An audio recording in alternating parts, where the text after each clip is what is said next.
పాలకోటే గారు నమస్తే సార్. నమస్తే కార్తిక్ గారు. సార్, మన దేశంలో పథకాలకి కొత్త కాదు. అనేక ప్రభుత్వాలు ఎన్నో ప్రజాకర్షక పథకాలు పెడతాయి, కానీ నాకు మనసుకు బాగా దగ్గరగా హత్తుకున్న పథకం అంబేద్కర్ విదేశీ విద్య. దేనికంటే అలా మనం మన దళిత సోదరుల్ని, టాలెంట్ ఉన్న దళిత సోదరుల్ని కనుక మనం పంపిస్తే ఎంతో మంది అంబేద్కర్లు పుడతారనేది నేను గట్టిగా నమ్ముతాను. ఆయన కూడా బయటకు వెళ్ళి చదువుకుని మన దేశానికి రాజ్యాంగ ఆ, నిర్మాతగా ఉన్నాడే. అటువంటి అంబేద్కర్ విదేశీ విద్య అసలు చంద్రబాబు గారి హయాంలో ఎంతమందికి వచ్చింది అసలు చాలా మందికి తెలియదు. మీలాంటి వారు చెప్తే తెలుసుకోవాలని ఉంటుంది. ప్రస్తుతం జగనన్న విదేశీ విద్య కూడా నడుస్తుంది. దానిలో ఎంతమంది అసలు ఈ ఆ, దళిత మేధావులు ఎవరెవరైతే చెప్పుకునే దళిత మేధావులు ఎవరైతే ఉన్నారో రాష్ట్రంలో దశాబ్దాలుగా వాళ్ళ పాత్ర ఏమైనా ఉందా ఇందులో? అంటే కూలంకషంగా, అంటే అన్ని క్వశ్చన్స్ ఒకేసారి అడుగుతున్నాను, చెప్పండి సార్ అసలు ఏంటి. కార్తిక్ గారు, మీరు విదేశీ విద్య గురించి మాట్లాడుతున్నారా? అవును సార్, అంబేద్కర్ విదేశీ విద్య. ఇప్పుడు కాలానుగుణంగా పథకాలు మారుతూ ఉంటాయి కార్తిక్ గారు. కాలానుగుణంగా పథకాలు కూడా మారుతూ ఉంటాయి. అంటే విద్యా విధానం యొక్క ఆవశ్యకత, దాని యొక్క హెచ్చు తగ్గులు, దాని ఔన్నత్యం, ప్రపంచం మొత్తం గ్లోబలైజేషన్ అయినప్పుడు ఇతర దేశాలకు వెళ్ళిపోయి చదువుకోవడం అనేది, ఇతర దేశాల్లో కొలువులు చేయటం అనేది, ఇతర దేశాల్లో ఉన్నత విద్య అభ్యసించడం అనేది ఒక రొటీన్ యాక్టివిటీ అయిపోయింది. అందరూ విదేశాల్లో చదువుతున్నారు. చాలా మంది బిడ్డలు, అది ఆంధ్రప్రదేశ్ కావచ్చు, తెలంగాణ కావచ్చు, ఇతర రాష్ట్రాలు కావచ్చు. ఆ నేపథ్యంలోనే 2014లో చంద్రబాబు నాయుడు గారు తెచ్చిన పథకం ఇది, అంబేద్కర్ విదేశీ విద్యా నిధి పేరు మీద. ఈ క్రింది కులాలకు కూడా ఎంతో కొంత ఆర్థిక సాయం ఇస్తే, ఇక్కడ ఫీజు రిమర్స్మెంట్ ఎలా అయితే అమలు జరుపుతున్నామో అలాగే విదేశీ యూనివర్సిటీల్లో కూడా కొంత ఆర్థిక సాయం ఇస్తే ఇతర దేశాలకు వెళ్ళి చదువుకుంటారని చెప్పి ఆయన తెచ్చిన పథకం అది. ఆ పథకం ఎంతో కొంత ఇంప్లిమెంటేషన్ చేశాడు చంద్రబాబు నాయుడు గారు. ఇన్ మై నాలెడ్జ్, నాకు తెలిసి 2014 టు 19 వరకు దాదాపు 2500 3000 మంది వరకు ఎస్సీ ఎస్టీలు, అచ్చంగా ఇంకా మిగిలిన కులాలు కాదు, ఎస్సీ ఎస్టీలు ఉన్నత విద్య కోసం విదేశాలకు వెళ్ళొచ్చారు. జగన్మోహన్ రెడ్డి గారు ఏం చేసిందంటే, సహజంగా అన్ని పేర్లు మార్చుకున్నట్టుగా ఈయన అంబేద్కర్ పేర్లు కూడా మార్చేసుకున్నాడు. అంబేద్కర్ విదేశీ విద్యా నిధిని తీసేసి జగనన్న విదేశీ విద్యా దీవెనని పెట్టిండు. అంటే దీవిస్తారనమాట దళితుల్ని, ఎందుకంటే సొంత డబ్బులు ఇస్తాడు కదా. సాక్షి నుంచి సంపాదించింది, భారతీయ సిమెంట్ నుంచి సంపాదించింది, తాడేపల్లి నుంచి కట్ల కట్ల దాచుకున్న డబ్బులని మాకు ఇస్తున్నాడు కదా, బరోడా మహారాజులాగా. అందుకని మాకు దీవెనలు అనమాట. దీవెనని పెట్టిండు. పెట్టి ఏం చేసిండంటే 50 లక్షల నుంచి పేరుకి 1,20,00,000 రూపాయలు అని చెప్పి పెట్టిండు. అది జోపిడి చెప్పిండు. నాకు తెలిసి ఆ 1,20,00,000 రూపాయలు కూడా ఏం లేదు. నిబంధన మొత్తం కూడా కఠినతరం చేసిండు. మీకు ఏ పథకం జరగాలన్నా, ఏ పథకం అమలు ఇంప్లిమెంటేషన్ జరగాలన్నా దాని ప్రామాణికం ఏంటి కార్తీక్ గారు? Below property line, white ration card. అవును. వైట్ రేషన్ కార్డే ఏ పథకం ఇంప్లిమెంటేషన్ కానీ సరే అర్హత. ఈరోజు జగన్మోహన్ రెడ్డి గారు ఆంధ్రప్రదేశ్లో 300 కరెంటు యూనిట్ దాటితే పథకం రద్దు చేస్తున్నాడు. 4 చక్రాల బండి ఉంటే పథకం రద్దు చేస్తున్నాడు. ట్యాక్స్ కట్టి ఉంటే పథకం రద్దు చేస్తున్నాడు.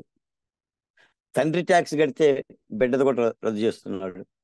2 బైకులు ఉంటే పథకం రద్దు చేస్తున్నాడు. తెలుగుదేశం పార్టీ అయితే పథకం రద్దు చేస్తున్నాడు. లేదా జనసేన అయితే రద్దు చేస్తున్నాడు. ఆయన పార్టీ కాకుండా ఏ పార్టీ అయినా కూడా రద్దు చేస్తున్నాడు. ఇంకా ఎంతమందికి అందింది? నాకు తెలిసి 2019 నుంచి జగన్మోహన్ రెడ్డి గారు ఆయన పేరు పెట్టుకున్న తర్వాత కూడా 5 ఎస్సీలకి 2 ఎస్టీలకి ఈ పథకం అందింది. ఈ పథకం అంటే 1,20,00,000 కాదండి. వాళ్ళు నాసాగు పోవాల సాధారణమైన విద్యకి అందింది.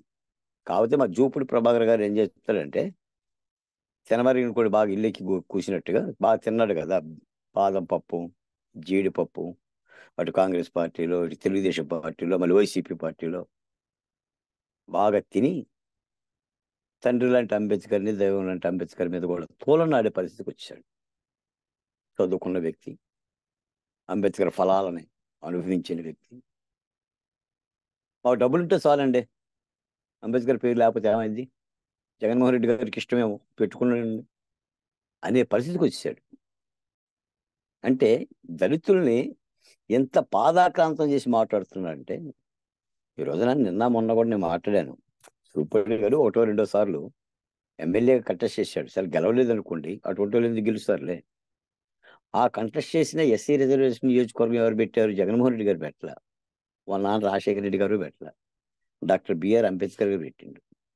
అంబేద్కర్ గారు రిజర్వ్డ్ నియోజకవర్గాలు పెట్టాడు కాబట్టే జూపుడి గారు పోటీ చేశాడు. ఈ రోజున కూడా జగన్మోహన్ రెడ్డి గారు జూపిడి గారిలో ఏదో వెలుగులు చూసేవాళ్ళు. ఆ పథకం ఆయనకి ప్రభుత్వ న్యాయ సలహాదారని, ఆయనలో ఏదో కొవ్వు ఉందని, దాన్ని కరిగించుకోవచ్చని, ఆయనకి జ్ఞానం ఉందని ఇవ్వాల. కేవలం ఆ సామాజిక వర్గానికి సంబంధించిన వ్యక్తి కాబట్టి, అంబేద్కర్ సామాజిక వర్గానికి సంబంధించిన మేధావిగా పేరు పడ్డాడు కాబట్టి ఆ పథకం ఇచ్చాడు. దాంతో ఆయన ఏం చేసిందంటే, జగన్మోహన్ రెడ్డి గారి పేరు ఏ పేరు పెట్టుకున్నా పర్వాలేదన్న స్థితికి వెళ్ళిపోయాడు. ఇంతకంటే జగన్మోహన్ రెడ్డి గారి ఇంటి దగ్గర గుమస్తాగాను, వాచ్మ్యాన్ గాను, ఆయన పాదాలకు ఆయిల్ రాస్తూనో, లేదా వాలంటీర్గా బతకడం బెటర్. అంటే దళితుల పేరు చెప్పేసి మాకు వచ్చిన బాధ కూడా ఇదే. మాకు వచ్చిన బాధ ఏంటంటే, ఎటు కూడా అగ్రవర్ణాలు చేదరించుకుంటారు, లేదా అగ్రవర్ణాలు క్రింది కులాలను, నిమ్న కులాలని తక్కువ చూపు చూస్తారని సమాజంలో ఉన్న ఒక ఆనవాయితీ కలిగిన ఒక వివక్షతా రూపం. అసలు ఈ కులంలో పుట్టి కాస్త కూస్తే ఈ కులానికి సంబంధించిన ఆర్థిక చేయూతనివ్వాల్సిన నాయకులు కూడా ఇగో ఇలా ఉండబట్టే వ్యవస్థలో మా పరిస్థితి ఇలా ఉంది. మీరు గమనించారో లేదో, జూపిడి గారు ఇప్పటి వరకు ఆంధ్రప్రదేశ్లో 1001 అత్యాచారాలు జరిగినా, శిరోమణాలు జరిగినా, హత్యలు జరిగినా ఎక్కడ కూడా మాట్లాడి ఎరగడు ఆయన. డాక్టర్ సుధాకర్ని నర్సీపట్నంలో అరెస్ట్ చేసినప్పుడు కానీ, పిచ్చోడి ముద్ర వేసినప్పుడు కానీ, ఆయన హృదయగానికి గురైనప్పుడు ఈ మహానుభావుడు ఏం పరామర్శించడానికి వెళ్ళా. డాక్టర్ అచ్చెన్న కానీ, లేదా డ్రైవర్ సుబ్రహ్మణ్యం కానీ. డ్రైవర్ సుబ్రహ్మణ్యం మరీ దారుణం. ఒక ఎమ్మెల్సీ నేనే చంపానని చెప్పి శవాన్ని డోర్ డెలివరీ చేసిన సంఘటనలు కూడా ఎలాంటి పరామర్శ లేదు జూపిడి గారు. అంటే ఈ విధమైన పద్ధతి నాకు తెలిసి ఏంటంటే, జగన్మోహన్ రెడ్డి గారు పథకాలు కేవలం మాయా మచ్చందరండి. ఇప్పుడు జగన్మోహన్ రెడ్డి గారి పథకాలు పెట్టండి సార్, అనాదిగా ప్రభుత్వాల కాలం నుంచి పథకాలు ఉన్నాయి. కాకపోతే జగన్మోహన్ రెడ్డి గారు ఏంటంటే, ₹1 పెంచితే పెంచొచ్చు కాలానుగుణంగా. పెంచినా ఏం చేస్తున్నాడు ఆయన? అంతకుముందు దశాబ్దాలుగా ఉన్న సంక్షేమ పథకాలన్నీ కూడా ఆపేశాడు. అభివృద్ధి అంతా ఆపేసి, ఇప్పుడు రహదారులు ఆపేశాడు, త్రాగునీటి సౌకర్యాలు ఆపాడు, గ్రామాల్లో పారిశుద్ధ్యం ఆపాడు, లేదా దళితులకు సంబంధించిన సంక్షేమ పథకాలు ఆపాడు. అంతకుముందు ఎస్సీలకు, ఎస్టీలకు, బీసీలకు, మైనార్టీలకు కార్పొరేషన్లు ఉండేవి. ఆ కార్పొరేషన్ నిధుల కేటాయింపు ఉండేది, ఎస్సీ సప్లాన్ నిధులు ఉండేది. వీటన్నిటిని ఆపేసేసి ఈయన ఈ 124 సార్లు బటన్ నొక్కా, నేనే నొక్కాను ఈ బటన్ కార్యక్రమంలోకి వెళ్ళిపోయి ఈ రూపేణా ప్రజలకి ఆయన అనుకుంటుంది అంటే చెప్పిన దానికంటే తక్కువైనా కూడా ఇచ్చే ప్రయత్నం చేస్తున్నాడు. ఇది జరుగుతున్న కుట్ర. కాబట్టి విదేశీ విద్య సక్రమంగా అమలు జరగాలి.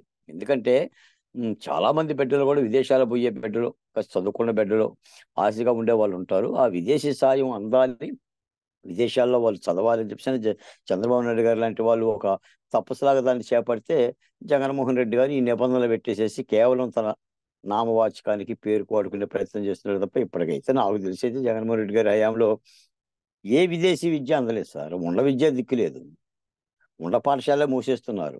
పేరుకు మళ్ళీ ఇంగ్లీష్ మీడియం అని చెప్పేసి అబద్ధాలు చెప్పి, తెలుగు గోరీ గట్టి 10 కిలోమీటర్ల వరకు పాఠశాల లేకుండా చేసి, ఎక్కడుంది పంతులకే ప్రభుత్వ పాఠశాల పంతులకే ఇంగ్లీష్ రాదు. ఇంకా ఇంగ్లీష్ విద్యార్థి పెడతారు, ఈయనకి ఇంగ్లీష్ రాదు. ఈయనకి తెలుగు రాదు, ఇంగ్లీషు రాదు అనుకోండి. ఇది పరిస్థితి. కాబట్టి చిందరవందర చేసుకున్నాడు విద్యా విధానం. కాకపోతే పేరు మాట్లాడితే నాడు అంటాడు, నేడు అంటాడు. ఇప్పటికీ కూడా నిన్న మొన్న కూడా పత్రికలో వచ్చినాయి, దాదాపు 4000 పాఠశాలలో బాగు చేసిందే లేదు. అది కూడా ఏంటంటే సెంటు పట్టాలాగానే అయిపోయింది. ఎక్కడ కూడా ఆ నిధులు విడుదల చేసింది కానీ, ఆ నిధులకు సంబంధించిన బాగు చేసింది కానీ ఏమీ లేదు. అంతా కూడా ఏంటంటే కాగితాల్లో వాటిలో చూపించుకోవడం, విపరీతంగా ఇంగ్లీష్ పత్రికల్లో కూడా అడ్వర్టైజ్మెంట్ ఇచ్చుకొని, ఆయన పత్రికలు అడ్వర్టైజ్మెంట్ ఇచ్చుకొని ఈ ప్రచారం చేసుకోవడం తప్ప అంతకు మించి అయితే పెద్దగా విదేశీ విద్య మూలాన మాకు జరిగింది అయితే ఏం లేదు. ధన్యవాదాలు సార్ బాలకోటి గారు.